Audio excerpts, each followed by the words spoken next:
നിയമനിർമ്മാണം 2024 കേരള നികുതി വസൂലാക്കൽ ഭേദഗതി ബിൽ റവന്യൂ ഭവന നിർമ്മാണ വകുപ്പ് മന്ത്രി ശ്രീ കെ രാജൻ 2024 കേരള നികുതി വസൂലാക്കൽ ഭേദഗതി ബിൽ അവതരിപ്പിക്കേണ്ടതാണ്. സർ, 2024 കേരള നികുതി വസൂലാക്കൽ ഭേദഗതി ബിൽ ഞാൻ അവതരിപ്പിക്കുന്നു. റവന്യൂ ഭവന നിർമ്മാണ വകുപ്പ് മന്ത്രി ശ്രീ കെ രാജൻ 2024 കേരള നികുതി വസൂലാക്കൽ ഭേദഗതി ബിൽ ഭൂനികുതിയും ദേവസ്വവും സംബന്ധിച്ച സബ്ജക്ട് കമ്മിറ്റി 2 പരിഗണനയ്ക്ക് അയക്കണമെന്ന് ഉപക്ഷേപം അവതരിപ്പിക്കേണ്ടതാണ്. സർ, 2024 കേരള നികുതി വസൂലാക്കൽ ഭേദഗതി ബിൽ ഭൂനികുതിയും ദേവസ്വവും സംബന്ധിച്ച സബ്ജക്ട് കമ്മിറ്റി 2 പരിഗണനയ്ക്ക് അയക്കണമെന്ന ഉപക്ഷേപം ഞാൻ അവതരിപ്പിക്കുന്നു. മിനിസ്റ്റർ സംസാരിക്കുന്നുണ്ടോ? ഇപ്പോൾ ഇല്ല. ഉപക്ഷേപത്തെ പിന്താങ്ങേണ്ടതാണ്. പ്രൊഫസർ ആബിദ് ഹുസൈൻ തങ്ങൾക്ക് 2024 കേരള നികുതി വസൂലാക്കൽ ഭേദഗതി ബിൽ പൊതുജനാഭിപ്രായം ആരായുന്നതിനായി സർക്കുലേറ്റ് ചെയ്യണമെന്ന 1A നമ്പർ ഭേദഗതി അവതരിപ്പിച്ച് സംസാരിക്കാവുന്നതാണ്. സർ, റവന്യൂ റിക്കവറി കേസുകൾ സ്റ്റേ ചെയ്യുന്നതിനും അനുവദിക്കുന്നതിനും ഒരു ബില്ലിൽ സമയമില്ല, എന്നാലും ഒരു കൃത്യത പാലിക്കാൻ കുടിശ്ശിക തവണകളായി അടക്കുന്നതിനും കുടിശ്ശിക പലിശ 12% 9% ആക്കുന്നതിനും വേണ്ടിയില്ല. അതോടൊപ്പം തന്നെ ബോട്ടിൽ ലാൻഡ് ആയി എടുക്കുന്ന വസ്തുനികുതി തിരികെ നൽകുന്നതിനും കൊണ്ടുവരുന്ന ഈ ബില്ല് പൊതുവെ സ്വാഗതാർഹമാണെങ്കിലും അതിൽ ഒരുപാട് മാറ്റങ്ങൾ വരുത്തേണ്ടതുണ്ട് എന്ന തോന്നലാണ് ഞാനിതുമായി ബന്ധപ്പെട്ട കാര്യങ്ങൾ പറയാൻ ആഗ്രഹിക്കുന്നത്. സർ, നിലവിലേറെ ജപ്തി നടപടികളും സർഫാസി കേന്ദ്ര ആക്ടിൻ്റെ പരിധിയിൽപ്പെടുന്നതാണ്. ബാങ്കുകൾ സർഫാസിക്ക് വിട്ട കേസുകളിൽ ഒഴിയാത്ത പ്രാരാബ്ദങ്ങളുടെ കണിയിൽപ്പെട്ട് കുടിശ്ശികയായ ഒടുവിൽ ജപ്തിയിലേക്ക് എത്തുന്ന കുടിശ്ശികക്കാരന് ആശ്വാസം ലഭിക്കും വിധം എന്തെങ്കിലും ചെയ്യാൻ കഴിയുമോ എന്ന് ഇതിൽ പരിശോധിക്കേണ്ടതാണ് എന്ന് സൂചിപ്പിക്കുകയാണ്. ആദ്യമായി അടുത്ത കാലത്തായി ഇവിടെ നാം പാസ്സാക്കിയ പല ബില്ലുകളിലും കിട്ടാറുള്ള കുടിശ്ശികൾ റവന്യൂ റിക്കവറി എന്ന പോലെ തന്നെ ഈടാക്കുന്നതും, എന്നാൽ ഈ വ്യവസ്ഥ കൂടി ഉൾപ്പെടുത്തിയിരുന്നു. ഇപ്രകാരം കൂടുതൽ ചുമതലകളാണ് റവന്യൂ വകുപ്പിലേക്ക് എത്തുന്നത്. സർ, നടപടികൾ സമയബന്ധിതമായി നടപ്പിലാക്കിയാൽ മതിയായ സൗകര്യങ്ങൾ കൂടി അനുവദിക്കേണ്ടതുണ്ട്. കുടിശ്ശിക ഈടാക്കുന്നതുമായി ബന്ധപ്പെട്ടുകൊണ്ട് റവന്യൂ റിക്കവറി നടപടികൾ 15 മുതൽ 20 വർഷങ്ങളായി പെൻഡിങ്ങിലാണ്. ഇത് മോണിറ്റർ ചെയ്യപ്പെടുന്നേയില്ല എന്നാണ് ഞാൻ മനസ്സിലാക്കുന്നത്. അതായത് ഗണ്യമായ വരുമാന നഷ്ടം സർക്കാരിനുണ്ടാകുന്നത് പരിഹരിക്കാൻ ആവശ്യമായ നടപടികൾ സ്വീകരിക്കേണ്ടതാണ് ഇതിൻ്റെ ഭാഗമായി. മറ്റൊന്ന്, ചില കേസുകൾ കുടിശ്ശികക്കാരന് വീഴ്ച വരുത്തിയ തുകയിൽ പലിശയും പഴപ്പലിശയും മറ്റ് ചാർജുകളും കൂടുമ്പോൾ മുതലിനേക്കാൾ അധികരിച്ച് വരാൻ സാധ്യതയുണ്ട്.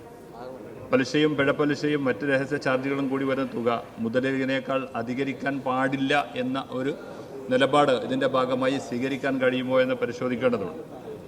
അതോടൊപ്പം ബോട്ടിൽ ലാൻഡായി സർക്കാർ കൈവച്ചിരിക്കുന്ന അല്ലെങ്കിൽ 71 വകുപ്പ് പ്രകാരം നോട്ടിഫൈ ചെയ്യപ്പെട്ട സ്ഥാപനങ്ങൾ കൈവശം വച്ചിരിക്കുന്ന ഭൂമിയിന്മേൽ വായ്പ എടുത്ത വ്യക്തി 5 വർഷത്തിനുള്ളിൽ മരണപ്പെട്ടാൽ ടിആൻ്റെ അവകാശികൾക്ക് ടി വസ്തു നിയമാനുസൃതം തിരികെ ലഭിക്കുന്നതിനുള്ള വ്യവസ്ഥകൾ ലഘൂകരിക്കാനും നടപടി സ്വീകരിക്കാൻ കഴിയുമോ എന്നത് പരിശോധിക്കാൻ സാധ്യതയുണ്ടെന്ന് നോക്കേണ്ടതാണ്. അതോടൊപ്പം തന്നെ ഗവൺമെൻറ് വിജ്ഞാപനം ചെയ്ത് ആ ഒരു തുക നിശ്ചയിച്ച് ആ തുക 1500 10 ലക്ഷമോ 15 ലക്ഷമോ ആയാൽ അതൊരു പക്ഷേ 10 15 കൊല്ലം മുമ്പായിരിക്കും ആ സ്ഥലം ആ വായ്പക്ക് എടുത്തിട്ടുണ്ടാകുക. അത് ഗവൺമെൻറ് 1 രൂപ കൂട്ടി ഗവൺമെൻറ്റിലേക്ക് എടുക്കാനുള്ള ഒരു സൗകര്യം നൽകുമ്പോൾ ഈ ഉടമസ്ഥന് ഇത് ഇന്നത്തെ ഈ വിലക്കനുസരിച്ച് ഒരുപാടേറെ വലിയ നഷ്ടമുണ്ടാകുന്ന ഒരു സിവിലൈസേഷൻ ഉണ്ടാകും. അപ്പോൾ അത് ആ ഉടമസ്ഥന് തന്നെ അതിന് ആവശ്യമായ സൗകര്യങ്ങൾ ചെയ്തു കൊടുക്കാൻ കഴിയുമോ എന്നതിൻ്റെ ഭാഗമായി പരിശോധിക്കാവുന്നതാണ്. സർ, ഈ ബില്ലുമായി ബന്ധപ്പെട്ടുകൊണ്ട് 50A പറയുന്നത് ഭൂരഹിതനായ കുടിശ്ശികാരൻ ബോട്ടിൽ ലാൻഡായി സർക്കാർ സ്ഥാപനം ഏറ്റെടുത്ത വസ്തുവിന്മേലുള്ള കുടിശ്ശിക പൂർണ്ണമായും 5 വർഷത്തിനുള്ളിൽ അയാൾക്ക് ഒടുക്കാൻ കഴിയാതെ വരുന്ന സാഹചര്യത്തിൽ അയാൾ അപേക്ഷിക്കുന്ന പക്ഷം ടി കാലയളവിനുള്ളിൽ അയാൾ ഒടുക്കിയ തുകക്ക് ആനുപാതികമായി വസ്തു മടക്കി നൽകുവാൻ കൂടി വ്യവസ്ഥയുണ്ടായാൽ അത് സാധാരണക്കാരന് ഗുണം ചെയ്യും. ഇതില്ല എന്നാണ് ഈ ബില്ലിൽ പറഞ്ഞിരിക്കുന്നത്. മറ്റൊരു കാര്യം 5(3) പ്രകാരം സർക്കാർ ഇതര വകുപ്പുകൾക്ക്, അതായത് വകുപ്പ് 71 പ്രകാരം നോട്ടിഫൈ ചെയ്ത സ്ഥാപനങ്ങൾക്ക് RR നടപടികൾ ആരംഭിച്ചതിന് ശേഷം ആ സ്ഥാപനവുമായി ആ കുടിശ്ശികക്കാരൻ നേരിട്ട് ബന്ധപ്പെട്ട് കുടിശ്ശിക അടച്ചാൽ കുടിശ്ശികയുടെ 1% മാത്രമാണ് സർവീസ് ചാർജായിട്ട് ഈടാക്കി വരുന്നത്. എന്നാൽ സർക്കാർ സ്ഥാപനങ്ങൾ 5 ലക്ഷം രൂപയ്ക്ക് മുകളിലുള്ള കുടിശ്ശികയ്ക്ക് 7.5%, 5 ലക്ഷം വരെയുള്ള കുടിശ്ശികയ്ക്ക് 5% സർവീസ് ചാർജ് ഈടാക്കി വരുന്നു എന്നാണ് ഇതിൽ പറയുന്നത്. സർക്കാർ ഇതര സ്ഥാപനങ്ങൾ ഈടാക്കുന്നതിന് പ്രകാരം സർക്കാർ വകുപ്പുകളും സർവീസ് ചാർജ് 1% കുറച്ചാൽ കുടിശ്ശികക്കാർക്ക് ഏറെ ആശ്വാസകരമാകും എന്ന ഒരു വ്യവസ്ഥ കൂടി ഇതിൽ ഉൾപ്പെടുത്തുന്നത് നന്നായിരിക്കുമെന്ന് പറയുകയാണ്. സർ, നിലവിൽ സെയിൽ ടാക്സ് വകുപ്പിൽ ആംനസ്റ്റി സ്കീമിൽ കുടിശ്ശിക അടച്ചാൽ സർവീസ് ചാർജ് ഒഴിവാക്കിയിട്ടുണ്ട് എന്നതുപോലെ സർക്കാർ വകുപ്പുകളും ആയി ബന്ധപ്പെട്ട RR കേസുകളിൽ കൂടി സർവീസ് ചാർജ് കുറവ് വരുത്തിയാൽ സാധാരണക്കാർക്ക് അത് ഗുണം ചെയ്യും എന്നതാണ് ഇതിലൊരു പ്രത്യേകത എന്ന് ഞാൻ മനസ്സിലാക്കുന്നു. അത് അങ്ങയുടെ ശ്രദ്ധയിൽ കൊണ്ടുവരികയാണ്. സർ, വകുപ്പ് 6-ൽ പൊതുനികുതി കുടിശ്ശികക്കുള്ള പലിശ 12% നിന്ന് 9% കുറച്ചിരിക്കുന്നു. ആക്ടിലെ വകുപ്പ് 71-ൽ വിജ്ഞാപനം ചെയ്യപ്പെട്ടിട്ടുള്ള സ്ഥാപനവും കുടിശ്ശികക്കാരനും തമ്മിൽ ഉണ്ടാക്കിയിട്ടുള്ള കരാറിൽ പലിശ നിരക്ക് എന്ത് തന്നെയായാലും ആയത് 9%-ത്തേക്കാൾ അധികരിക്കാൻ പാടില്ല എന്ന വ്യവസ്ഥ ഉൾപ്പെടുത്തിയാൽ അത് സാധാരണക്കാർക്ക് ഗുണം ലഭിക്കാവുന്ന ഒരു സ്ഥിതിവിശേഷം അതിൻ്റെ ഭാഗമായി ഉണ്ടാകും എന്നാണ് ഞാൻ മനസ്സിലാക്കിയത്. മറ്റൊന്ന് വകുപ്പ് 54-ലാണ്. പ്രധാനപ്പെട്ട മറ്റൊരു കാര്യം കൺഫർമേഷൻ ഓഫ് സെയിൽസിനെ പറ്റിയാണ്. RD ഓഫീസുകളിലും സബ് കളക്ടർ ഓഫീസുകളുമായി വർഷങ്ങളായി പല ലേലങ്ങളുടെയും കൺഫർമേഷൻ പെൻഡിംഗാണ്. നിശ്ചിത ഒരു കാലയളവിൽ കൺഫർമേഷൻ നൽകണമെന്നുള്ള ഒരു വ്യവസ്ഥ ഇല്ലാത്തതിനാൽ ലേലം സ്ഥിരപ്പെടുത്തി ലഭിക്കുന്നതിന് ഏറെ കാലവിളംബരം ഉണ്ടാകുന്നുണ്ട്. ആയതിനാൽ കൺഫർമേഷൻ നൽകുന്നതിന് ഒരു സമയപരിധി കൂടി ഉൾപ്പെടുത്തിയാൽ നന്നായിരിക്കും. പബ്ലിക് റവന്യൂ അത് ലാൻഡ് റവന്യൂ ഡിപ്പാർട്ട്മെൻറ്റിൽ നിന്ന് ഒറിജിനേറ്റ് ചെയ്യുന്ന റവന്യൂ ഒഴികെയുള്ള റവന്യൂ കുടിശ്ശിക ഈടാക്കുന്നതുമായി ബന്ധപ്പെട്ട് വകുപ്പ് 69(2) പ്രകാരം ഫോം 24-ൽ ഒരു റിക്വസിഷൻ ഫോറവും 69(3) പ്രകാരം ഒരു റവന്യൂ റിക്കവറി സർട്ടിഫിക്കറ്റും നിലവിലുണ്ട്. അതുപോലെ പബ്ലിക് റവന്യൂ കാര്യത്തിൽ കുടിശ്ശികക്കാരൻ വേറൊരു ജില്ലയിലും അയാളുടെ കുടിശ്ശികക്ക് മറ്റൊരു ജില്ലയിലുമാണെങ്കിൽ അത് പിരിക്കുന്നതുമായി ബന്ധപ്പെട്ട വകുപ്പ് 69(1) പ്രകാരം ഫോറം 23 പ്രകാരം റിക്വസിഷൻ ഫോറവും സർട്ടിഫിക്കറ്റും കൊടുക്കാൻ ആവശ്യമായ നിയമം നിലവിലുണ്ട്. എന്നാൽ പബ്ലിക് റവന്യൂ കുടിശ്ശിക പിൻവലിക്കുന്നതിന് ഓൺലൈൻ സംവിധാനം നിലവിൽ വന്നതോടെ തഹസിൽദാർ റിക്വസിഷൻ ആയിട്ട് അതോറിറ്റി ആയിട്ട് റിക്വസിഷൻ കൊടുക്കുന്നത് അതർ ദാൻ പബ്ലിക് റവന്യൂവിൻ്റെ ഫോറം 24-ലാണ്. ആകയാൽ അതിന് പ്രത്യേക ഫോറം ഉണ്ടാക്കുന്നത് നല്ലതാകും എന്നുകൂടി ഈ ബില്ലിൻ്റെ ഭാഗമായി പറയാൻ ആഗ്രഹിക്കുകയാണ് സർ. അതോടൊപ്പം തന്നെ ഇതുമായി ബന്ധപ്പെട്ടുകൊണ്ട് മറ്റു കാര്യങ്ങൾ പറയാനുള്ളത്, വില്ലേജ് ഓഫീസുകളുമായി ബന്ധപ്പെട്ടുകൊണ്ട് ഒരുപാട് ഗുണങ്ങൾ ഒരുപാട് മാറ്റങ്ങൾ വന്നിട്ടുണ്ട്. ഓൺലൈൻ ആയിട്ടുണ്ട്, ഓഫീസ് ആയിട്ടുണ്ട്. സർ, അതിനാവശ്യമായ സിസ്റ്റമൊന്നും അല്ലെങ്കിൽ അതിനാവശ്യമായ ഡെസ്ക്ടോപ്പുകളും മറ്റ് സൗകര്യങ്ങളും അനുബന്ധ സൗകര്യങ്ങളും നിലവിലില്ലാത്ത ഒരു സ്ഥിതിവിശേഷമുണ്ട്. അതുകൊണ്ട് തന്നെ ആ ഓഫീസിൽ അതിനെ പ്രാവർത്തികമാക്കുന്നതിന് വളരെയധികം കാലതാമസം എടുക്കുകയും അല്ലെങ്കിൽ അത് നടക്കാതെ പോവുകയും ഒക്കെ ചെയ്യുന്ന അവസ്ഥയുണ്ട്. അത് പരിഹരിക്കാൻ ആവശ്യമായ നടപടികൾ സ്വീകരിക്കണം. അങ്ങനെ തന്നെ എല്ലാ MLA-മാരോടും വില്ലേജ് ഓഫീസറുടെ ആവശ്യമായ കമ്പ്യൂട്ടറുകളൊക്കെ നൽകണമെന്ന് പറഞ്ഞിരുന്നു. കോട്ടക്കൽ മണ്ഡലത്തിൽ അത് നൽകുന്നതിന് ആവശ്യമായ നടപടി സ്വീകരിച്ചിട്ടുണ്ട്. സർ, ഇവിടെ രണ്ട് കാര്യങ്ങൾ ശ്രദ്ധിക്കാനുള്ളത്, വില്ലേജ് ഒരുപക്ഷെ വലുതും ചെറുതുമായ വില്ലേജുകളുണ്ടാകും. സാമ്പത്തികമായ പിരിവ് ലഭിക്കുന്നതിലും നൽകുന്നതിലും സ്ഥലത്തിൻ്റെ കാര്യത്തിലുമൊക്കെ ചെറുതും വലുതുമായ വില്ലേജുകളുണ്ടാകും. സർ, ഇപ്പോൾ ഒരു ഉദാഹരണത്തിന് Valanchery village, Valanchery Kattipparuthi village, sir, 2019 അവിടെ ഒരു പിരിച്ചെടുത്ത പൈസ എന്ന് പറയുന്നത് നികുതി എന്ന് പറയുന്നത് 69 ലക്ഷമാണ്. സർ, അത് പിന്നെ മറ്റൊരു 2023 കാലത്ത് അവിടെ നടന്ന പിരിവ് ഏകദേശം 3.5 കോടി രൂപയാണ്. 2019 60 ലക്ഷവും 2023 3.5 കോടി രൂപയുമായി മാറുമ്പോൾ അതിൻ്റെ വ്യത്യാസം നിങ്ങൾക്ക് പറഞ്ഞു തരേണ്ട കാര്യമില്ല. സർ, അത് എന്തുകൊണ്ട് അങ്ങനെ സംഭവിച്ചു എന്ന് പരിശോധിക്കേണ്ടതാണ്. ആ ഉദ്യോഗസ്ഥന്മാരുടെ പ്രയാസം എന്താണ്, ബുദ്ധിമുട്ടുകൾ ഉണ്ടായതുകൊണ്ടാണോ, അതല്ല അതുമായി പിരിവെടുക്കുന്നതിനുള്ള പ്രയാസങ്ങൾ നടത്തിയത് കൊണ്ടാണോ ഒക്കെ പരിശോധിക്കേണ്ടതാണ്. അപ്പോൾ അതിൻ്റെ ചുറ്റുപാടിൽ തന്നെയുള്ള പിന്നെന്താണ് വളാഞ്ചേരി, കോട്ടക്കൽ, പെരിന്തൽമണ്ണ, മഞ്ചേരി, തിരൂരങ്ങാടി, ചെമ്മാട് അങ്ങനെ മറ്റ് സ്ഥലങ്ങളിലൊക്കെ ഉണ്ടാകാം. സർ, അവിടങ്ങളിലൊക്കെ ഇതുമായി ബന്ധപ്പെട്ടുകൊണ്ട് ഒരുപാടേറെ നികുതികൾ പിരിച്ചെടുക്കാനും ആവശ്യമായ നിലപാടുകൾ സ്വീകരിക്കാനും ഒക്കെ കഴിയും. അപ്പോൾ അതിനാവശ്യമായ തരത്തിൽ ഉദ്യോഗസ്ഥരെ ഉപയോഗപ്പെടുത്തുന്നതിന് കൂടിയുള്ള സാധ്യത ആരായേണ്ടതുണ്ട് എന്ന് സൂചിപ്പിക്കുകയാണ്. സർ, അതോടൊപ്പം തന്നെ ഈ വരുമാനം കൂട്ടുമ്പോൾ ഉദ്യോഗസ്ഥർക്ക് ഇപ്പോൾ പിന്നെ ഒരു സൗകര്യം അല്ലെങ്കിൽ അവർക്ക് ആവശ്യമായ സഹായങ്ങളൊന്നും ചെയ്യുന്നില്ല.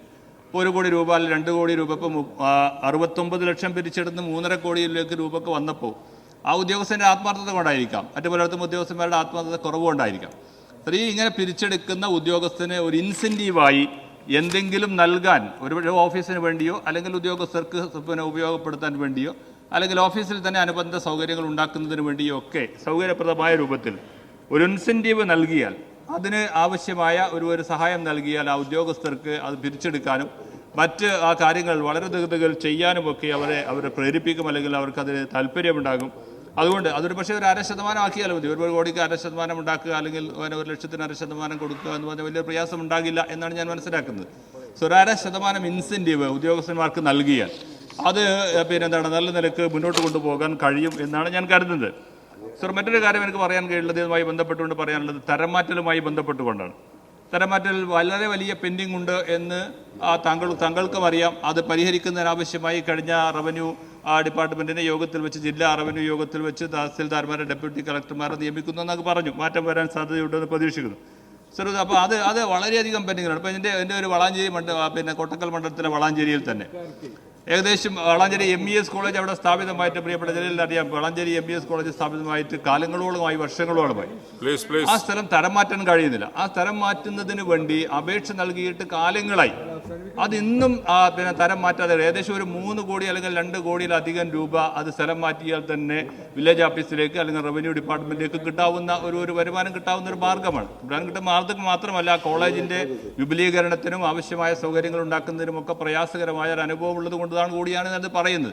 അതുപോലെ ഒരുപാടേറെ പ്രയാസങ്ങൾ, ഒരുപാടേറെ കേസുകൾ അവിടെ തന്നെ പറയാം. ഇപ്പോൾ KR ബേക്കറി നടത്തുന്ന KR ബാലൻ്റെ സ്ഥലം 2021 ഇതുപോലെ തരം മാറ്റാൻ കൊടുത്തതാണ്. അവിടെ 10-40 കൊല്ലമായി കാഴ്ച നിൽക്കുന്ന തെങ്ങും സൗകര്യങ്ങളൊക്കെ ഉണ്ടായിട്ടും അത് ഇതുവരെ തരം മാറ്റുന്നതിന് ആവശ്യമായ നടപടി ഉദ്യോഗസ്ഥന്മാരുടെ ഭാഗത്ത് ഉണ്ടായിട്ടില്ല.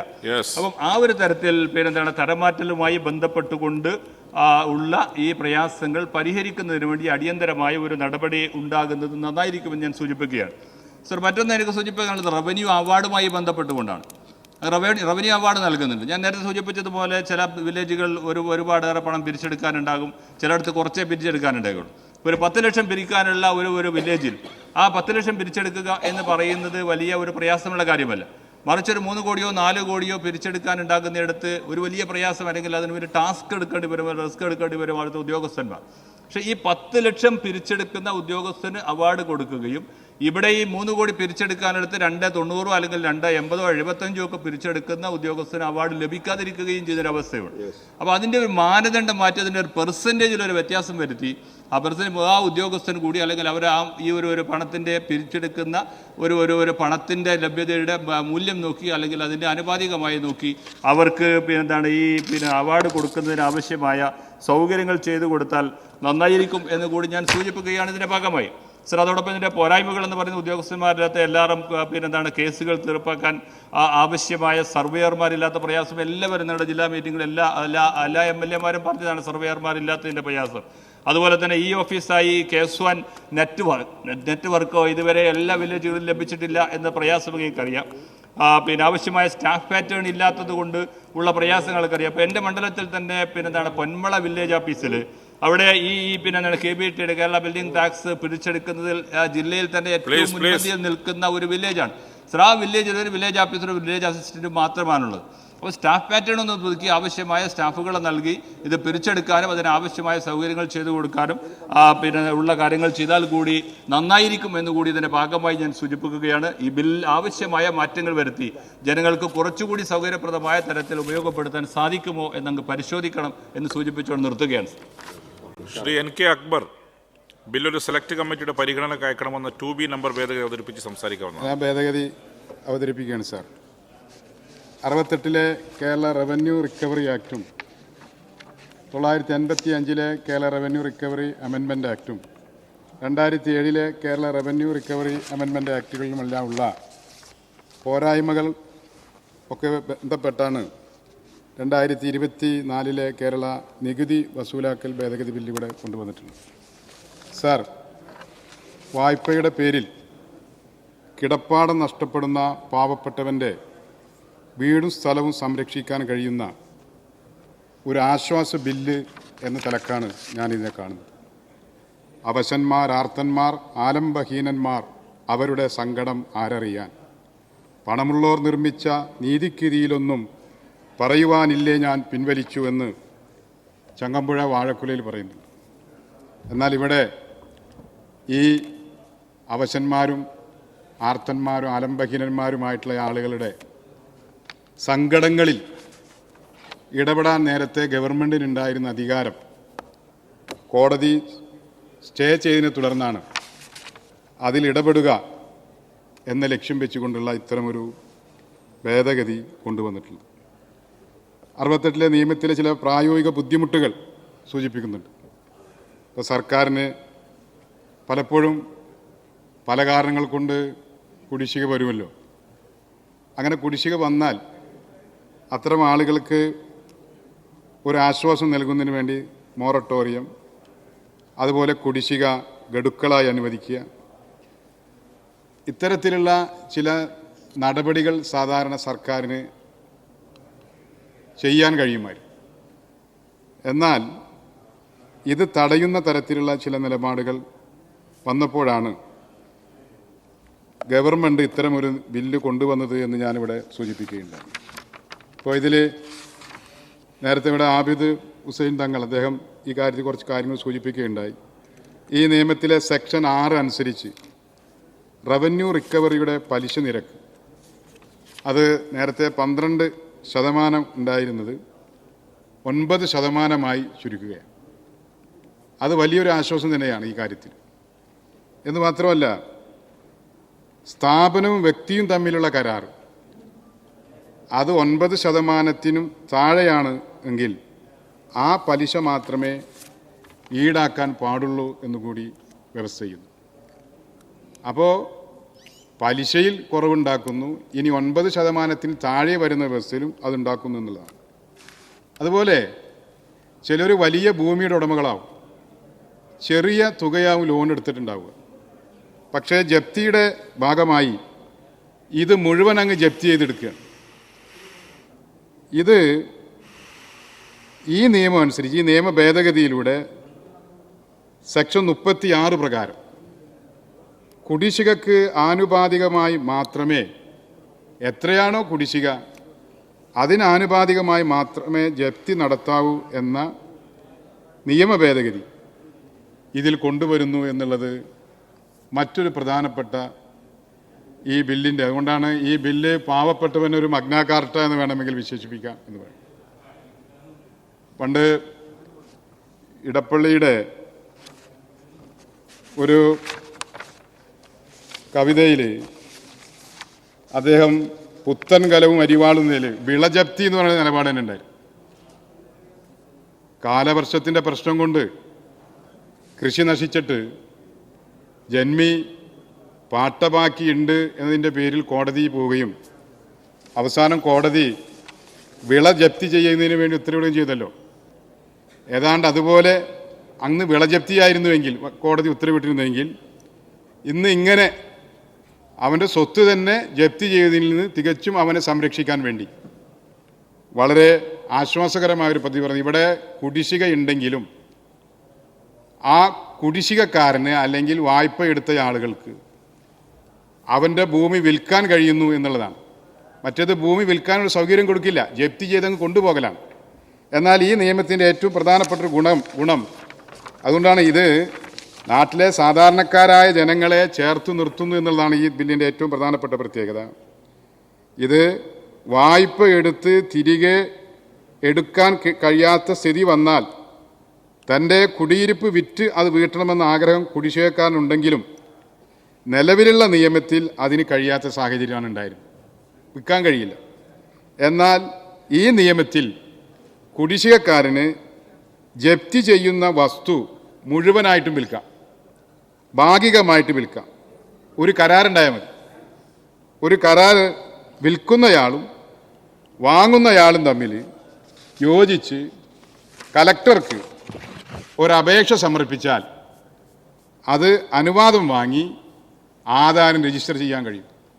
ഇപ്പോൾ നമ്മളൊക്കെ ജനപ്രതിനിധികളായ ആളുകൾ നമ്മളൊക്കെ അരികിലേക്ക് ഒരു ദിവസമെങ്കിലും ഇതുപോലെയുള്ള പ്രശ്നങ്ങളുമായി ധാരാളം ആളുകൾ വരും. ധാരാളം ആളുകൾ ഇതുപോലെ പ്രശ്നങ്ങളുമായിട്ട് നമ്മളെ എല്ലാം സമീപിക്കാറുണ്ട്. ഒന്ന് മന്ത്രിയെ കണ്ട് ഒരു സ്റ്റേ മേടിച്ചു തരണം. മുമ്പൊക്കെ അങ്ങനെ ഉണ്ടായിരുന്നു, അങ്ങനെ സ്റ്റേ ലഭിക്കുന്ന സ്ഥിതിയും ഉണ്ടായിരുന്നു. എന്നാൽ ഇവിടെ നേരത്തെ ആബിദ് ഹുസൈൻ തങ്ങൾ തന്നെ സൂചിപ്പിച്ചതുപോലെ ഈ സർഫാസിൽ നിന്നൊക്കെ രക്ഷപ്പെടാൻ കഴിയാവുന്ന രീതിയിലുള്ള ചില ആശ്വാസങ്ങളെക്കുറിച്ച് ആലോചിക്കണം എന്നൊക്കെ അദ്ദേഹം സൂചിപ്പിച്ചത് ഇതിൻ്റെയൊക്കെ ഒരു സ്പിരിറ്റിലാവണമെന്ന് ഞാൻ മനസ്സിലാക്കുന്നു. പക്ഷെ ഇത് വളരെ കൃത്യമായി പറയുകയാണ്. ഇവിടെ 1956 ഐക്യകേരളം രൂപം കൊണ്ട് 57 ഒന്നാമത്തെ ഗവൺമെൻറ് കൊണ്ടുവന്നപ്പോൾ ഏപ്രിൽ 5 കൊണ്ടുവന്ന ഒന്നാണ് കുടിയൊഴിപ്പിക്കാൻ പാടില്ല എന്ന് പറയുന്നൊരു വ്യവസ്ഥ. അത്രയും ശക്തമായി രാജ്യത്തെ ഏറ്റവും സാധുക്കളായിട്ടുള്ള പാവപ്പെട്ടവരായ ആളുകളെ അവൻ്റെ കിടപ്പാടം ജപ്തി ചെയ്യാൻ പാടില്ല എന്ന് പറയാവുന്ന ചരിത്രപരമായ ഒരു നിയമമുണ്ടായ ഒരു സംസ്ഥാനത്ത് തന്നെ എന്തുണ്ടായാലും അവനെ കുടിയൊഴിപ്പിക്കാൻ പാടില്ല എന്ന് പറയുന്ന വ്യവസ്ഥ നിലവിലുള്ള ഒരു രാജ്യത്ത് ബാങ്കിൽ നിന്ന് വായ്പ എടുത്തതിൻ്റെ പേരിൽ അയാൾ കുടിയൊഴിപ്പിക്കപ്പെടുന്നു, അയാൾ തെരുവിലേക്ക് പോകുന്നു എന്നുള്ള സാഹചര്യം ഉണ്ടാകും. അവർ ചെറിയ സഹായം ചെയ്തു കൊടുത്താൽ മതി, ഞങ്ങൾ കടം വീട്ടാം, മാന്യമായ ഇളവ് ഞങ്ങൾക്ക് തന്നാൽ മതി, ഒരു സഹായം ചെയ്തു തന്നാൽ മതി എന്ന് പറഞ്ഞാൽ പോലും അതിന് സാധ്യത ആകുന്നില്ല. മാത്രമല്ല, ഇപ്പോൾ നമ്മുടെ സഹകരണ ബാങ്കുകളും മറ്റുമല്ല, ചില ന്യൂ ജനറേഷൻ ബാങ്കുകളൊക്കെ തന്നെ സാധാരണ വില്ലേജ് വഴി ആർആറും മറ്റു നടപടികളാണ് ഉണ്ടായിരുന്നെങ്കിൽ ഇപ്പോൾ ഗുണ്ടാ സംഘങ്ങളെയാണ് അവർ ഉപയോഗപ്പെടുത്തിയിരുന്നത് ഇതൊക്കെ തിരിച്ചു പിടിക്കുന്നതിന് വേണ്ടി. അവരൊക്കെ ബാങ്കിൻ്റെ ആളുകൾ എന്ന് പറഞ്ഞുകൊണ്ട് ഗുണ്ടാ സംഘങ്ങളെപ്പോലെ വന്നാണ് ആളുകളിൽ നിന്ന് ഈ വസ്തു ഈടാക്കുന്നതിന് വേണ്ടി ഒക്കെയുള്ള നടപടികൾ ഉണ്ടായതെങ്കിൽ ഇവിടെ ഗവൺമെൻറ് ഈ ഭേദഗതി നിയമത്തിൽ കൊണ്ടുവരുന്ന ഏറ്റവും ശ്രദ്ധേയമായ ഒരു പരിരക്ഷ എന്താണെങ്കിൽ നിങ്ങൾക്ക് വിൽക്കാം എന്ന് തീരുമാനിക്കുന്നു. ഇത് ഏറ്റവും ആശ്വാസകരമായ നടപടിയാണ്. അത് ജില്ലാ കളക്ടറുടെ മുന്നിൽ വെച്ച് ഒരു വ്യവസ്ഥ ഉണ്ടാക്കി ഒരു കരാറുണ്ടാക്കി കഴിഞ്ഞാൽ അത് ചെയ്യുന്നു. ഇനി വേറൊരു ഭേദഗതി കൂടി ഇതിലുണ്ട്. അതാണ് ഏറ്റവും ശ്രദ്ധേയമായൊരു ഭേദഗതിയായിട്ട് എനിക്ക് തോന്നി.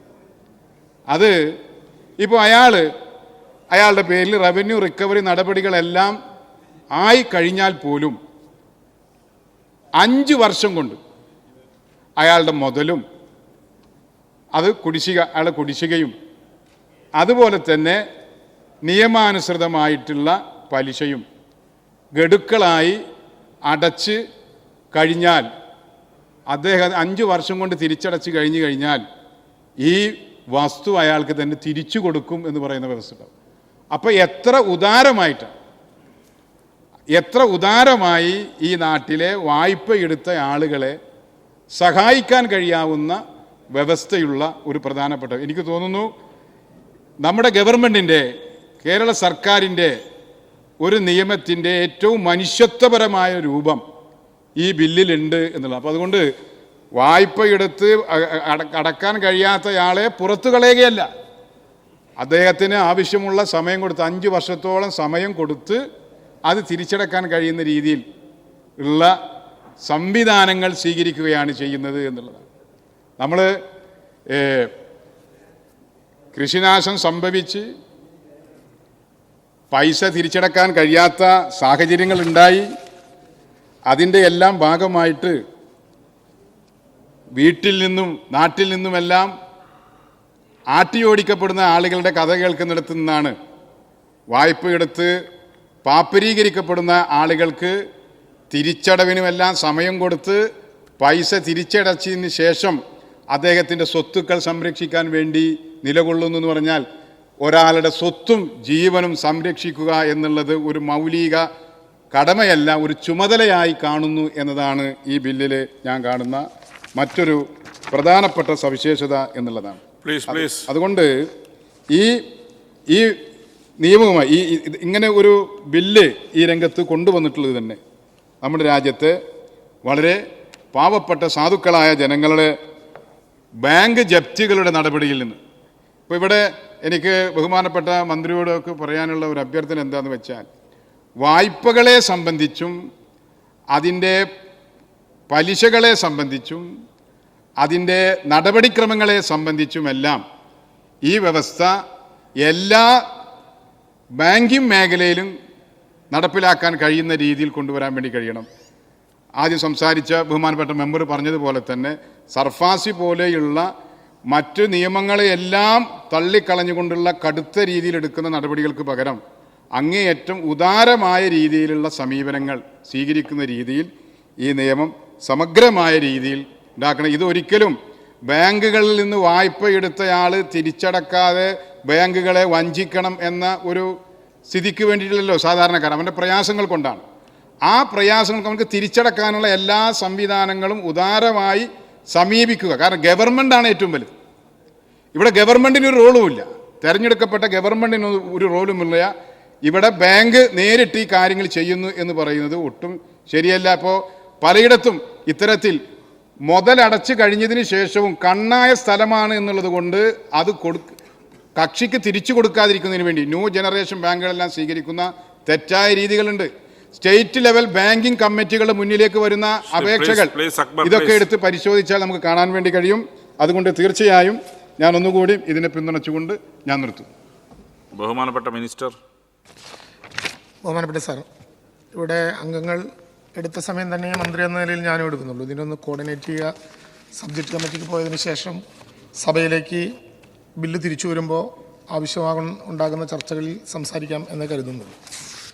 ഇവിടെ പറഞ്ഞ കാര്യങ്ങളിൽ നേരത്തെ പറഞ്ഞതുപോലെ 1968 നിയമസഭ പാസ്സാക്കിയിട്ടുള്ള കേരള റവന്യൂ റിക്കവറി ആക്ടിലെ ജനോപകാരപ്രദമായിട്ടുള്ള ചില നടപടികൾ കൊണ്ടുവരണമെന്ന ലക്ഷ്യത്തോടു കൂടിയാണ് ഈ ഭേദഗതി ബില്ല് കൊണ്ടുവരുന്നത്.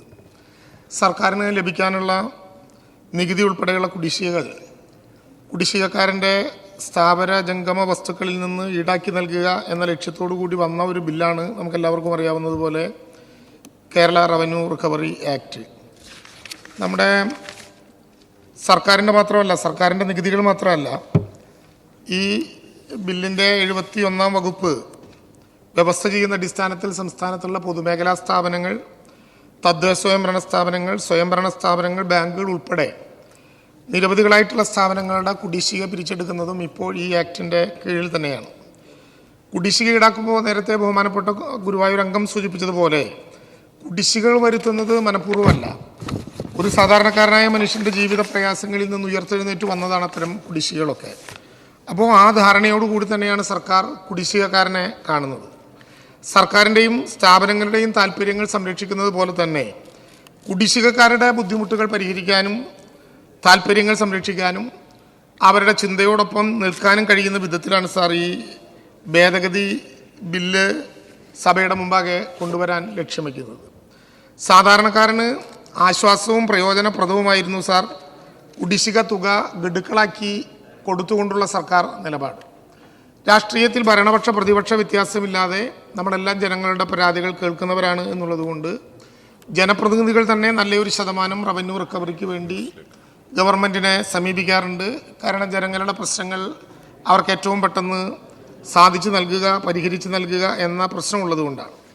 ജനപ്രതിനിധികൾക്ക് മാത്രമല്ല സാർ, ഞാനിതെടുത്ത് പരിശോധിച്ച് നോക്കിയപ്പോൾ ഏതൊരാൾക്കും അങ്ങനെ ഒരു വിഷമഘട്ടത്തിൽ വരാൻ കഴിയുന്ന വിധത്തിലുള്ളൊരവസരം ഈ സ്റ്റേ ഉൾപ്പെടെയുള്ള നടപടികളിലൂടെ ഉണ്ടായിരുന്നു. സാർ, എന്നാൽ HDFC കൊടുത്തൊരു കേസിൽ സർക്കാരിന് ഗഡുക്കൾ അനുവദിക്കാൻ നിയമത്തിൽ വ്യവസ്ഥയില്ല എന്ന് ബഹുമാനപ്പെട്ട ഹൈക്കോടതി കാണുകയുണ്ടായി. അതുമായി ബന്ധപ്പെട്ട് സർക്കാർ കൊടുത്ത അപ്പീലിലും ഇതേ നിലപാട് തന്നെ ഹൈക്കോടതി തുടർന്ന് നിൽക്കുകയും ചെയ്തു. സാർ, ഈ സാഹചര്യം കൂടി കണക്കിലെടുത്താണ് റവന്യൂ റിക്കവറി നടപടികൾക്ക് സ്റ്റേ അനുവദിക്കൽ, മൊറട്ടോറിയം പ്രഖ്യാപിക്കൽ, സെറ്റിൽമെൻറ്റ് സ്കീമുകൾ കൊണ്ടുവരൽ എല്ലാം ഒരു നിയമ ഭേദഗതിയുടെ ഭാഗമായി കൊണ്ടുവരാൻ ശ്രമിച്ചിട്ടുള്ള ഈ നിലപാട്. സാർ, ഇവിടെ 2 MLA-മാരും സൂചിപ്പിച്ചതുപോലെ 2018 ഭീകരമായിട്ടുള്ള പ്രളയവും അതിനുശേഷമുള്ള കോവിഡും ഒക്കെ തകർത്തെറിഞ്ഞ ഒരു സാമ്പത്തിക സാമൂഹിക സ്ഥിതിവിശേഷമുള്ള കേരളത്തിൽ കുടിശ്ശികക്കാരനെയും അതോടൊപ്പം കുടിശ്ശിക വന്നതിൻ്റെ പേരിൽ ദുരിതം അനുഭവിക്കുന്ന സ്ഥാപനങ്ങളെയും സർക്കാരിനെയും അമിക്കബിളായ വിധത്തിൽ ഒരു നടപടി എടുക്കുക എന്നുള്ളൊരു ലക്ഷ്യം ഇതിൻ്റെ ഭാഗമായിട്ട് വന്നിട്ടുണ്ട്.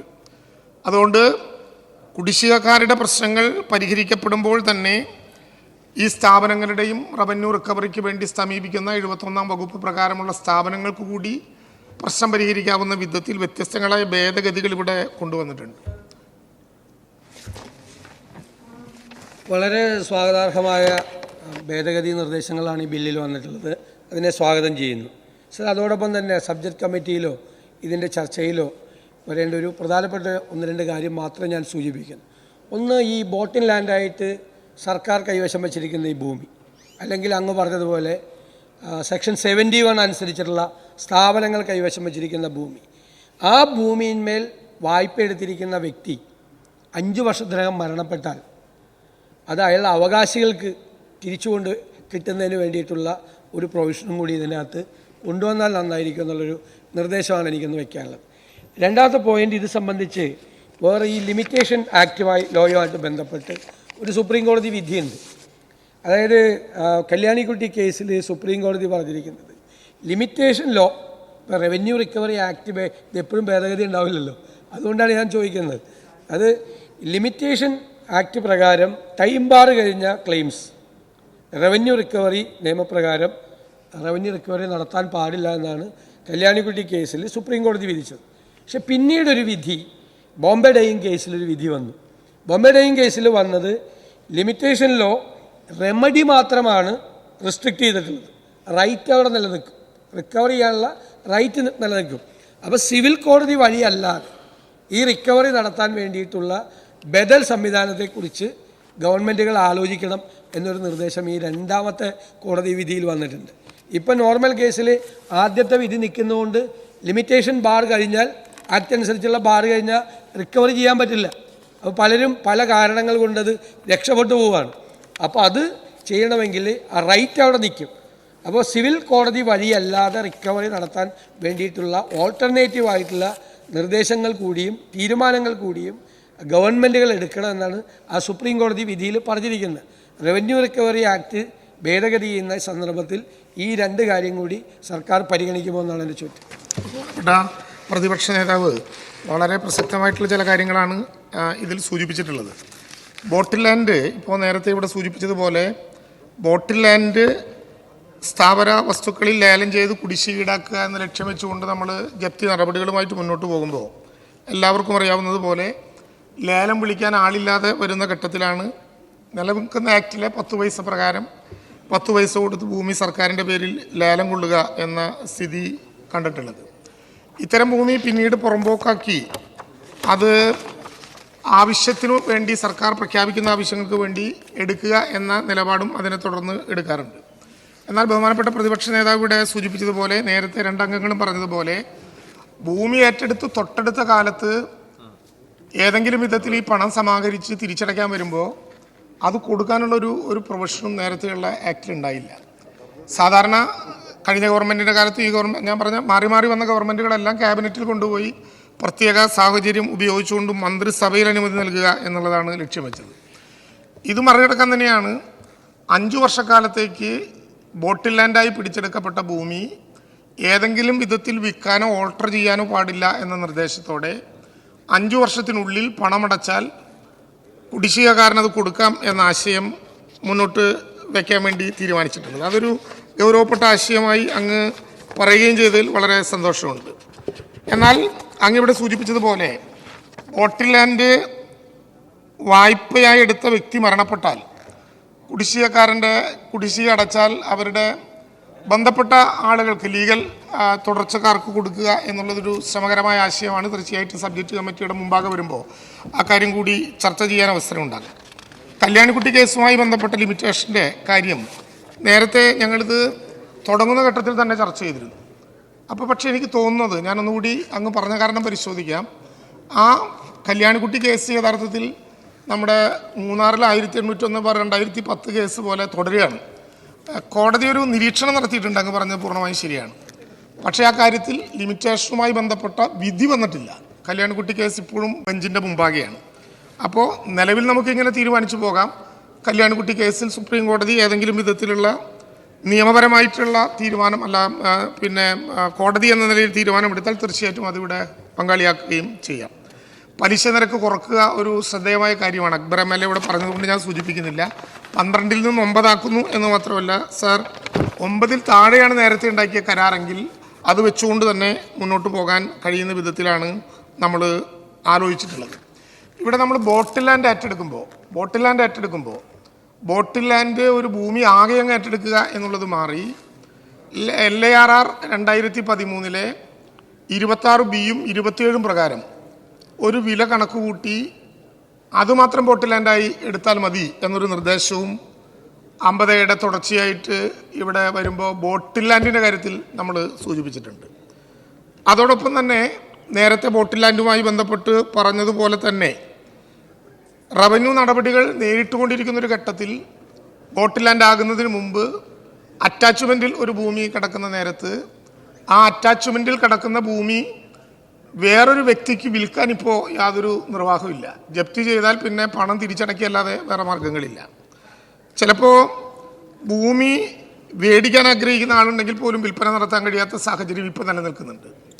ആ ഘട്ടത്തിൽ വിൽപ്പന നടക്കാൻ ഒരാൾ വന്നാൽ ഭൂമിയുടെ ഉടമസ്ഥനും അത് ഏറ്റെടുക്കാൻ തയ്യാറായി വന്നയാളും ഒരു ഫെയറായിട്ടുള്ള കരാറുണ്ടാക്കി ജില്ലാ കളക്ടറെ സമീപിച്ചാൽ ആ ഭൂമി വിറ്റു പണമടയ്ക്കുക എന്നുള്ളൊരു സൗകര്യത്തിന് തയ്യാറാവുകയും ആ ഭൂമി വിറ്റ പണമടച്ചാൽ അത് തിരിച്ചു കൊടുക്കാൻ കഴിയുന്ന വിധത്തിലുള്ള ഒരു തയ്യാറെടുപ്പാണ് ഇവിടെ നടന്നിട്ടുള്ളത്. ബഹുമാനപ്പെട്ട ആബിദ് ഹുസൈൻ തങ്ങൾ ആദ്യഘട്ടത്തിൽ സൂചിപ്പിച്ചപ്പോൾ നിരവധി പ്രശ്നങ്ങൾ ഇവിടെ സൂചിപ്പിച്ചു. സമയമില്ലാത്തതുകൊണ്ട് ഞാൻ എല്ലാത്തിനും മറുപടി പറയുന്നില്ല. സബ്ജക്റ്റ് കമ്മിറ്റി അത് ഗൗരവമായി ചർച്ച ചെയ്ത് അക്കാര്യങ്ങളിൽ സർവീസ് ചാർജ് അടക്കമുള്ള കാര്യങ്ങളിൽ എടുക്കേണ്ട നിലപാടിനെ സംബന്ധിച്ച് തീരുമാനമെടുക്കാൻ കഴിയും എന്നുള്ളത് തന്നെയാണ് നോക്കാനുള്ള ഒരു പ്രധാനപ്പെട്ട കാര്യം. നിശ്ചിതമായൊരു കാലഘട്ടത്തിനുള്ളിൽ നടപ്പിലാക്കണം എന്ന കാര്യത്തിൽ ഈ നിയമത്തിൽ തന്നെ അതുമായി ബന്ധപ്പെട്ട വകുപ്പുകൾ തയ്യാറാക്കിയിട്ടുണ്ട്. അതുമുതൽ ഇങ്ങോട്ട് പ്രത്യേക ഫോറത്തിൽ അപേക്ഷ കൊടുക്കൽ ഉൾപ്പെടെയുള്ള കാര്യങ്ങൾ പരിഗണനയ്ക്ക് വിധേയമാകാവുന്ന പ്രശ്നമാണ്. എന്തായാലും സബ്ജക്റ്റ് കമ്മിറ്റിയിലേക്ക് പോയിട്ട് ഇത് ഓപ്പൺ ചെയ്യാൻ പിന്നെ ഏതെങ്കിലും വിധത്തിലുള്ള കാര്യങ്ങൾ നടത്താൻ കഴിയൂ എന്നുള്ളത് കൊണ്ട് ഞാനിപ്പോൾ അത് സൂചിപ്പിക്കുന്നില്ല.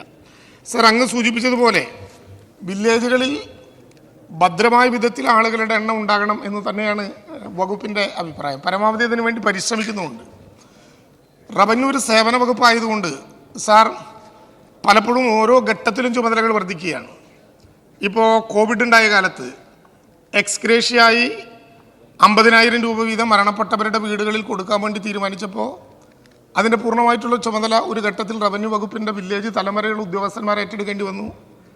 സാർ, കേരളത്തിൽ ഒരു ദിവസം പൂർണ്ണമായും ഞായറാഴ്ച ഒഴിച്ചുള്ള ദിവസവും ആരും പുറത്തിറങ്ങാൻ പാടില്ല എന്ന് പ്രഖ്യാപിച്ചുകൊണ്ട് കോവിഡ് കാലത്ത് തീരുമാനമെടുക്കുമ്പോഴും സംസ്ഥാനത്തെ ചീഫ് സെക്രട്ടറിമാർ റവന്യൂ ഉദ്യോഗസ്ഥന്മാർ ഒഴികെ എന്ന് തീരുമാനിക്കേണ്ട സ്ഥിതിയുണ്ടായി. കാരണം സുപ്രീം കോടതി എന്തുകൊണ്ടാണ് മരണപ്പെട്ടവരുടെ കുടുംബാംഗങ്ങൾ തങ്ങൾക്ക് കിട്ടേണ്ട പണത്തെ സംബന്ധിച്ച് അപേക്ഷ കൊടുക്കാത്തത് എന്ന് ചോദിക്കുകയും അങ്ങനെ കൊടുക്കാനുൾപ്പെടെയുള്ള അപേക്ഷ കൊടുക്കാനുള്ള ഉൾപ്പെടെയുള്ള ഉത്തരവാദിത്വം റവന്യൂ വകുപ്പ് ഏറ്റെടുക്കണം എന്ന് പറയുകയും ചെയ്തു. സാർ, ഇതുപോലെ നിരവധി ചുമതലകൾ വഹിക്കേണ്ട ഒരു ഘട്ടം ഉള്ളതുകൊണ്ടാണ് റവന്യൂ വകുപ്പിൻ്റെ സേവനങ്ങൾ സമ്പൂർണ്ണമായി ഡിജിറ്റലാക്കണം എന്നൊരാശയത്തിലേക്ക് വരാനുള്ള സ്ഥിതിവിശേഷം ഉണ്ടായത്.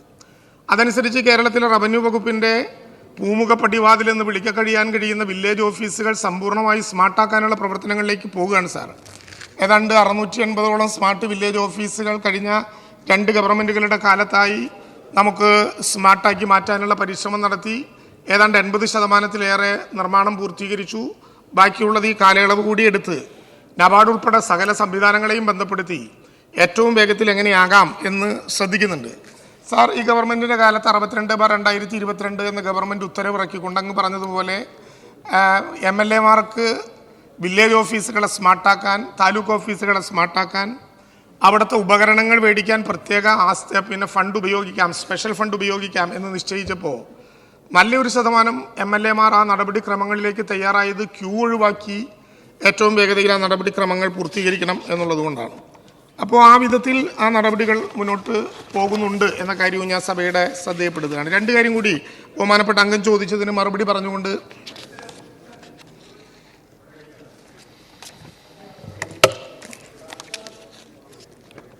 മൈക്ക് തരണമെങ്കിൽ ചെയറിനോട് പറയണം, അല്ലാതെ ആടെ എണീറ്റേ കിട്ടൂല. യെസ്,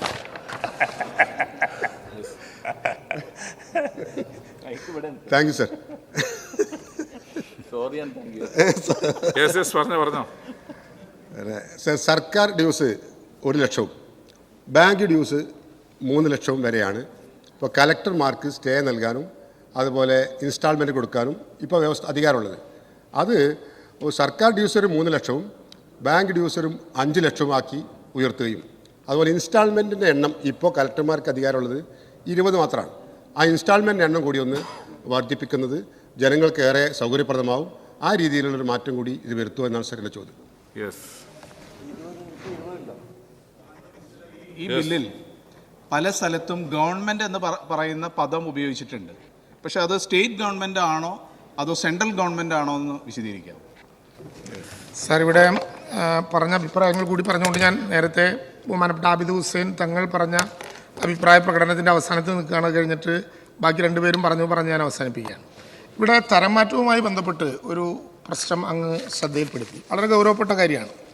ഇന്ന് തന്നെ ഇത് ചർച്ച ചെയ്യാൻ കഴിഞ്ഞെന്തുകൊണ്ട് നന്നായി. കാരണം കേരളത്തിൽ ജൂലൈ 1-ാം തീയതി തരം മാറ്റവുമായി ബന്ധപ്പെട്ട ഒരു പുതിയ നടപടിക്രമങ്ങളിലേക്ക് നമ്മൾ കിടക്കുകയാണ്.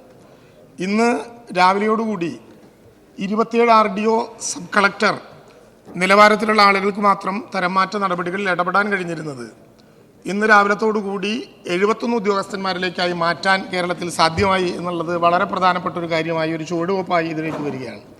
സാർ, അങ്ങ് പറയുമെന്ന് ഞാൻ പ്രതീക്ഷിച്ചു. ഇത് തന്നെ 8 മാസക്കാലം വൈകാനുള്ള കാരണം ഈ സഭ പാസ്സാക്കാത്തതുകൊണ്ടല്ല. ബഹുമാനപ്പെട്ട പ്രതിപക്ഷ നേതാവ് ഉൾപ്പെടെ പ്രതിപക്ഷാംഗങ്ങൾ ഉൾപ്പെടെ ഏകകണ്ഠമായി തീരുമാനം എടുത്തുകൊണ്ടാണ് സാർ RDO എന്ന പദം നിർവചിക്കാൻ നമ്മുടെ നിയമസഭ ഏകകണ്ഠമായി തീരുമാനിച്ചത്. RDO എന്നാൽ ഡെപ്യൂട്ടി കളക്ടറിൽ കുറയാത്ത സർക്കാർ നിശ്ചയിക്കുന്ന ഒരു ഉദ്യോഗസ്ഥൻ. നമുക്ക് നമ്മുടെ സഭ ഏകകണ്ഠമായി പാസ്സാക്കിയിട്ടും 7 മാസക്കാലം അത് അനുവദിച്ച് ലഭ്യമായില്ല എന്ന കാര്യം കൂടി ഞാൻ അങ്ങയുടെ ശ്രദ്ധയിൽപ്പെടുത്തുകയാണ്. തെരഞ്ഞെടുപ്പ് കഴിഞ്ഞതിൻ്റെ പിറ്റേ ദിവസമാണ് അത് സാധ്യമാകുന്നത്. MCC കഴിഞ്ഞ ഉടനെ തന്നെ ആ നടപടിക്രമങ്ങളുമായി മുന്നോട്ട് പോയി.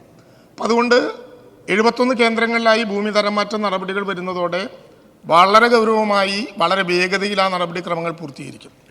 ഞാൻ ഈ സഭയുടെ മിനിസ്റ്റർ എവിടെയാണ് ഉദ്ദേശിക്കുന്നത്? 71 കേന്ദ്രങ്ങളാവുമല്ലോ. അതെ, 71 കേന്ദ്രങ്ങൾ. അങ്ങനെ പറഞ്ഞാൽ 78 താലൂക്കുകളിലായി 71 കേന്ദ്രങ്ങൾ. സാധാരണ നിലയിൽ ഒരു താലൂക്കിന് ഒരു ഉദ്യോഗസ്ഥൻ എന്ന നിലയിൽ വരും. എന്നാൽ ചില താലൂക്കുകളിൽ വളരെ കുറഞ്ഞ സംവിധാനം മാത്രം ഉള്ളയിടത്താണ് അത് ഒരാൾ 2 താലൂക്കിന് വേണ്ടി വരുന്നത്. ചെറിയ നമ്പറേ ഉള്ളൂ. സാർ, എന്തായാലും ആ നടപടിക്രമങ്ങൾ വളരെ വേഗതയിൽ നമുക്ക് നടപ്പിലാക്കാൻ കഴിയും. പക്ഷേ ബഹുമാനപ്പെട്ട അംഗങ്ങളോടുകൂടി ആവശ്യപ്പെടുന്ന ഒരു സഹായം, ഭൂമി തരംമാറ്റവുമായി ബന്ധപ്പെട്ട് പലയിടങ്ങളിലും സ്വകാര്യ ഏജൻസികൾ പല വിധത്തിലുള്ള പ്രചരണങ്ങൾ നടത്തി ആളുകളെ പറ്റിച്ചും ബോധപൂർവം കബളിപ്പിച്ചും ഈ രംഗത്ത് ഇടപെടാനുള്ള വലിയ പരിശ്രമം നടത്തുന്നുണ്ട്. ഗവൺമെൻറ് മാത്രം വിചാരിച്ചാൽ തീരാവുന്നതല്ല. കാരണം ഇതൊരു നിയമപരമായി നടക്കുന്ന സംവിധാനമല്ല.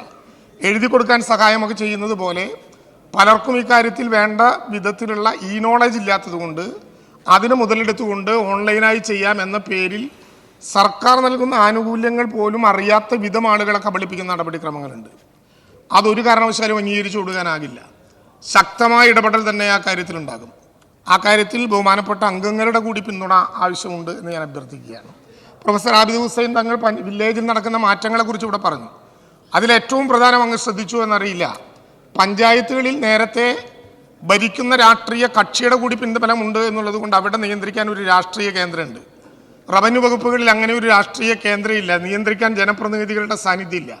സാർ, അതുകൊണ്ടാണ് എല്ലാ 3-ാമത്തെ വെള്ളിയാഴ്ചയും ഉച്ചയ്ക്ക് ശേഷം 3 മണിക്ക് കേരളത്തിലെ എല്ലാ വില്ലേജ് ഓഫീസുകളിലും MLA-മാരുടെയും നിയമസഭയിൽ പ്രാതിനിധ്യമുള്ള രാഷ്ട്രീയ കക്ഷികളുടെയും സമൂഹത്തിൻ്റെ ഓരങ്ങളിലേക്ക് മാറ്റി നിർത്തപ്പെടാതിരിക്കാൻ അതുമായി ബന്ധപ്പെട്ട പ്രതിനിധികളുടെയും വില്ലേജ് തല ജനകീയ സമിതികൾ രൂപീകരിക്കാൻ നമ്മൾ നിശ്ചയിച്ചത്. ഞാൻ നെഞ്ചിൽ കൈവച്ച് നിയമസഭയുടെ മുമ്പാകെ MLA-മാരോട് അഭ്യർത്ഥിക്കുന്നു, എല്ലാ വില്ലേജിലും MLA-യുടെ ഒരു പ്രതിനിധിക്കായി യോഗത്തിൽ പോയി പങ്കെടുക്കാം. എത്ര യോഗങ്ങളിൽ നിങ്ങളുടെ പ്രതിനിധികൾ പങ്കെടുക്കുന്നുണ്ട് എന്നൊന്ന് പരിശോധിക്കാനും അവിടെ ഉയർന്നു വരുന്ന ചർച്ചകളിൽ ഏതെങ്കിലും അപകടമുണ്ടെങ്കിൽ കണക്കനുസരിച്ച് ഞങ്ങൾ അറിയേണ്ടതാണെങ്കിലും ഏതെങ്കിലും വിധത്തിൽ അവിടെ ഉയർന്നു വരുന്ന ചർച്ചകൾ അറിയിക്കാനും കൂടി കഴിഞ്ഞാൽ നമുക്കൊരു വലിയ മുന്നേറ്റം ഇക്കാര്യത്തിൽ ഉണ്ടാക്കാൻ കഴിയും എന്നാണ് ഞാൻ പ്രതീക്ഷിക്കുന്നത്. ഇവിടെ പറഞ്ഞതുപോലെ സ്റ്റാഫ് പാറ്റേൺ അവാർഡ് നിർണയത്തിൽ യഥാർത്ഥത്തിൽ ഇതിൻ്റെ RR നടപടികൾ വേഗത്തിലാക്കാൻ അവാർഡിൽ 1 റവന്യൂ റിക്കവറിയുടെമായി ബന്ധപ്പെട്ട ഉദ്യോഗസ്ഥന്മാർക്ക് കൊടുക്കുന്നുണ്ട്. അങ്ങ് പറഞ്ഞതുപോലെയുള്ള കാര്യങ്ങൾ നമുക്ക് ആ ഘട്ടത്തിൽ ആലോചിക്കാൻ കഴിയും എന്ന് ഞാൻ കരുതുന്നു. ഇവിടെ പ്രിയപ്പെട്ട മലപ്പുറം അംഗം പറഞ്ഞ ഒരു പ്രശ്നം നമ്മുടെ ശ്രദ്ധയിലുണ്ട്. നേരത്തെ ഇത് ഒരു ഗവൺമെൻറ് ഉത്തരവിലൂടെയാണ് സാർ നിശ്ചയിച്ചിട്ടുള്ളത്. 20/2017 എന്ന സർക്കാർ ഉത്തരവിലൂടെയാണ് തഹസിൽദാർക്ക് 25,000 രൂപ വരെ, പരമാവധി 10 ഗഡുക്കൾ, ജില്ലാ കളക്ടർക്ക് 1 ലക്ഷം വരെ സർക്കാർ കുടിശ്ശികയും 2 ലക്ഷം വരെ ബാങ്കിൻ്റെ സ്വകാര്യ ബാങ്കുകളുടെ കുടിശ്ശികയും, റവന്യൂ വകുപ്പ് മന്ത്രി 5 ലക്ഷം വരെ, 5 ലക്ഷം മുതൽ 10 ലക്ഷം വരെ ധനകാര്യ മന്ത്രി, ഇങ്ങനെ അതിനു മുകളിൽ മുഖ്യമന്ത്രി, അതിനു മുകളിൽ ക്യാബിനറ്റ്, ഈ വിധത്തിൽ ക്രമീകരിച്ചിട്ടുള്ളത്. സാർ, നമ്മുടെ 968 തന്നെ ചട്ടങ്ങളുടെ ഭാഗമായി ഈ ബില്ല് പാസ്സായി കഴിഞ്ഞാൽ അതിൻ്റെ ഭാഗമായിട്ടുള്ള ചട്ടങ്ങളിൽ നോട്ടിഫൈ ചെയ്യാൻ കഴിയുന്ന വിധത്തിൽ ആ നടപടിക്രമങ്ങൾ ആധികാരികമായി നമുക്ക് ഉറപ്പിക്കാൻ വേണ്ടി കഴിയും. ആ ഘട്ടത്തിൽ അത് ഇടപെടുകയും ചെയ്യാം എന്നാണ് ഇപ്പോൾ നമുക്ക് സൂചിപ്പിക്കാനുള്ളൊരു കാര്യം. മറ്റത് ബഹുമാനപ്പെട്ട അംഗം ശ്രീനിജൻ സൂചിപ്പിച്ചതുപോലെ ഗവൺമെൻറ്റിനെ ഡിഫൈൻ ചെയ്യുമ്പോൾ ആ കാര്യം അതിനകത്ത് കൃത്യതയോടുകൂടി ബോധ്യപ്പെടുത്തും. ഇവിടെ പ്രശ്നം റവന്യൂ ഉദ്യോഗസ്ഥൻ, RRൻ്റെ ഭാഗമായിട്ടുള്ള റവന്യൂ ഉദ്യോഗസ്ഥൻ സർക്കാരിൻ്റെയോ സ്വകാര്യ മേഖലയുടെയോ നടുവിലുള്ള ഒരു ഉദ്യോഗസ്ഥനായി പ്രവർത്തിക്കുകയാണ്. ഇപ്പോൾ നമുക്കറിയാം താലൂക്ക് ലാൻഡ് ബോർഡുകളുടെ ചെയർമാന്മാർ റവന്യൂവിൻ്റെ ഉദ്യോഗസ്ഥന്മാരാണെങ്കിലും അവർക്ക് പ്രത്യേകമായ നിയമ പിന്തുണ ലഭ്യമാകുന്നു എന്ന് പറയുന്നത് പോലെ സർക്കാർ കൊടുക്കാനുള്ള പണമാണെങ്കിലും അതുകൂടി പിടിച്ചെടുക്കാനുള്ള ഉത്തരവാദിത്തം RRൻ്റെ ഉദ്യോഗസ്ഥരുണ്ട് എന്നുള്ളത് കൊണ്ട് സർക്കാരും 71 വകുപ്പ് പ്രകാരം പറയുന്ന സ്ഥാപനങ്ങളും ഉൾപ്പെടുത്തിക്കൊണ്ടാണ് ഇത്തരമൊരു സൗകര്യം ഉണ്ടാക്കുക എന്നുകൂടി രേഖപ്പെടുത്തുകയാണ്. ബാക്കി കണക്കുകളും കാര്യങ്ങളും ഒക്കെ പിന്നീട് നോക്കുകയും പറയുകയും ചെയ്യാം. സാറ്, ഈ നിയമസഭയിൽ ഈ ഗവൺമെൻറ് വന്നതിന് ശേഷം 6ാമത്തെ നിയമ ഭേദഗതിയാണ് അവതരിപ്പിക്കാൻ അവസരം കിട്ടുന്നത്. ആ ഭേദഗതികളെല്ലാം ഉണ്ടായതുപോലെ നമ്മുടെ അംഗങ്ങൾ ഏതെങ്കിലും വിധത്തിലുള്ള തർക്കമില്ലാതെ എല്ലാവർക്കും അംഗീകരിക്കാൻ കഴിയുന്ന ഒരു പൊതുവായ ഭേദഗതിയായി ഇതിനെ മാറ്റിയെടുക്കാനുള്ള എല്ലാ വിധത്തിലുള്ള സൗകര്യങ്ങളും ഉണ്ടാകണം എന്നാണ് ഞങ്ങളുടെ പ്രതീക്ഷ. നേരത്തെ കേരളത്തിലെ ഭൂപതിവ് നിയമത്തിൻ്റെ ഭേദഗതിയാണെങ്കിലും നമുക്ക് മണൽ വാരലുമായി ബന്ധപ്പെട്ട ഭേദഗതിയാണെങ്കിലും നെൽവയൽ തണ്ണീർത്തട നിയമത്തിൻ്റെ ഭേദഗതിയാണെങ്കിലും പത്മനാഭസ്വാമി ക്ഷേത്രവുമായി ബന്ധപ്പെട്ട അനിമിറ്റിയുടെ മാറ്റത്തിന് വേണ്ടിയും KBTയുടെ വിവിധങ്ങളായ വിഷയങ്ങൾ സംബന്ധിച്ചും ഒക്കെയുള്ള ഭേദഗതികൾ അവതരിപ്പിച്ചതുപോലെ ഈ കാലഘട്ടം ചർച്ച ചെയ്യേണ്ട ഏറ്റവും ഗൗരവപ്പെട്ട ഒരു ബില്ലാണ് ഈ സഭയുടെ മുമ്പാകെ വയ്ക്കുന്നത് എന്നാണ് സൂചിപ്പിക്കാനുള്ളത്. 2022 ഇന്ത്യൻ ഗവൺമെൻറ് പാസ്സാക്കിയ, നേരത്തെ ഇവിടെ സൂചിപ്പിച്ചതുപോലെ സ്വകാര്യ മേഖലയിൽ ഉൾപ്പെടെയുള്ള ബാങ്കുകളിൽ നിന്നും കമ്പനികളിൽ നിന്നും അതുപോലെ മറ്റ് സ്ഥാപനങ്ങളിൽ നിന്നും വായ്പയെടുത്ത് കുടിശ്ശിക വരുത്തിയുടെ ഭൂമിയും സ്ഥാപനങ്ങളും ഏകപക്ഷീയമായി പിടിച്ചുകൊടുക്കാൻ വ്യവസ്ഥയുള്ള സർഫാസി ആക്ട് പാസ്സാക്കിയ നാടാണ് സർ ഇന്ത്യ. കോടതി നിയമിക്കുന്ന ഒരു കമ്മീഷണറുടെ സാന്നിധ്യത്തിൽ ഭൂമിയിലൊരു ബോർഡ് വെച്ചുകൊണ്ട് ഭൂമിയുടെ കൈവശം ഇത്തരം സ്ഥാപനങ്ങൾക്ക് ഗുണ്ടാപ്പിരിവ് പോലെ ഏറ്റെടുത്ത് നൽകാൻ അവസരം കൊടുക്കുകയും കുടിശ്ശികക്കാരന് ഭൂമി തിരികെ കിട്ടാൻ യാതൊരു വ്യവസ്ഥകളും ഇല്ലാത്ത വിധത്തിൽ സൃഷ്ടിക്കുകയും ചെയ്ത നിയമം നമ്മുടെ തലയ്ക്കുമീതെ നിൽക്കുമ്പോൾ ആ നിയമങ്ങളിൽ നിന്ന് വ്യത്യസ്തമായി ആരാണോ കുടിശ്ശിക പിരിച്ചെടുക്കാൻ ആവശ്യപ്പെടുന്നത് അവർക്കത് പിരിച്ചു കൊടുക്കാൻ കഴിയുകയും എന്നാൽ കുടിശ്ശികക്കാരനായ മനുഷ്യൻ അയാൾ വികാരങ്ങളുള്ള ജീവിതത്തിൻ്റെ മറ്റു പ്രയാസങ്ങൾ കൊണ്ട് മാത്രം കുടിശ്ശികക്കാരനായി നിൽക്കേണ്ടി വരുന്ന ഒരാളാണെന്ന് തിരിച്ചറിഞ്ഞുകൊണ്ട് അവനെ കൂടി സഹായിക്കാൻ ശ്രമിക്കുകയും ചെയ്യുന്നൊരു ബില്ലാണ് ഈ സഭയുടെ മുമ്പാകെ അവതരിപ്പിക്കുന്നത്. 9% പലിശ 12% നിന്ന് 9% പലിശ കുറയ്ക്കുകയും 9% താഴെയാണെങ്കിൽ ആ വിധത്തിൽ മാത്രമേ എടുക്കാൻ പാടൂ എന്ന് നിർദ്ദേശിക്കുകയും അറ്റാച്ച്മെൻറ്റ് കഴിഞ്ഞ ഭൂമി ബോട്ടിൽ ലാൻഡ് ആവുന്നതിന് മുമ്പ് വിൽപ്പന നടത്തണമെങ്കിൽ അതിനവസരം കൊടുക്കുകയും ബോട്ടിൽ ലാൻഡായി മാറിയാൽ പോലും 5 വർഷക്കാലത്തേക്ക് പ്രത്യേകമായ പരിരക്ഷ കൊടുത്ത് അയാളെ സഹായിക്കുകയും ഒക്കെ ചെയ്യാൻ കഴിയുന്ന വിധത്തിൽ ഒരു ഭേദഗതിയാണ് ഈ സഭയുടെ മുമ്പാകെ അവതരിപ്പിക്കുന്നത്. സബ്ജക്റ്റ് കമ്മിറ്റിക്ക് വിടണമെന്ന പ്രമേയം പാസ്സാക്കണം എന്ന് സഭയോട് സവിനയം അഭ്യർത്ഥിക്കുന്നു. Thank you. Professor Abid Hussain Thangal 2024 Kerala നികുതി വസൂലാക്കൽ ഭേദഗതി ബിൽ പൊതുജനാഭിപ്രായം ആരായുന്നതിനായി സർക്കുലേറ്റ് ചെയ്യണമെന്ന് അങ്ങയുടെ 1 നമ്പർ ഭേദഗതി പ്രസ് ചെയ്യുന്നുണ്ടോ? ഭേദഗതി സഭയുടെ അനുമതിയോടെ പിൻവലിച്ചിരിക്കുന്നു. ശ്രീ NK അക്ബർ 2024 കേരള നികുതി വസൂലാക്കൽ ഭേദഗതി ബിൽ ഒരു സെലക്ട് കമ്മിറ്റിയുടെ പരിഗണനയ്ക്ക് അയക്കണമെന്ന് അങ്ങയുടെ 2B നമ്പർ ഭേദഗതി പ്രസ് ചെയ്യുന്നുണ്ടോ? സഭയുടെ അനുമതിയോടെ ഭേദഗതി പിൻവലിച്ചിരിക്കുന്നു. ഇനി 2024 കേരള നികുതി വസൂലാക്കൽ ഭേദഗതി ബിൽ ഭൂനികുതിയും ദേവസ്വവും സംബന്ധിച്ച സബ്ജക്ട് കമ്മിറ്റിയുടെ 2ന്റെ പരിഗണനയ്ക്ക് അയക്കണമെന്ന ഉപക്ഷേപത്തെ പ്രതികൂലിക്കുന്നവർ ഉപക്ഷേപം അംഗീകരിച്ചിരിക്കുന്നു. ബില്ല് സബ്ജക്ട് കമ്മിറ്റി 2ന്റെ പരിഗണനയ്ക്ക് അയക്കുന്നു.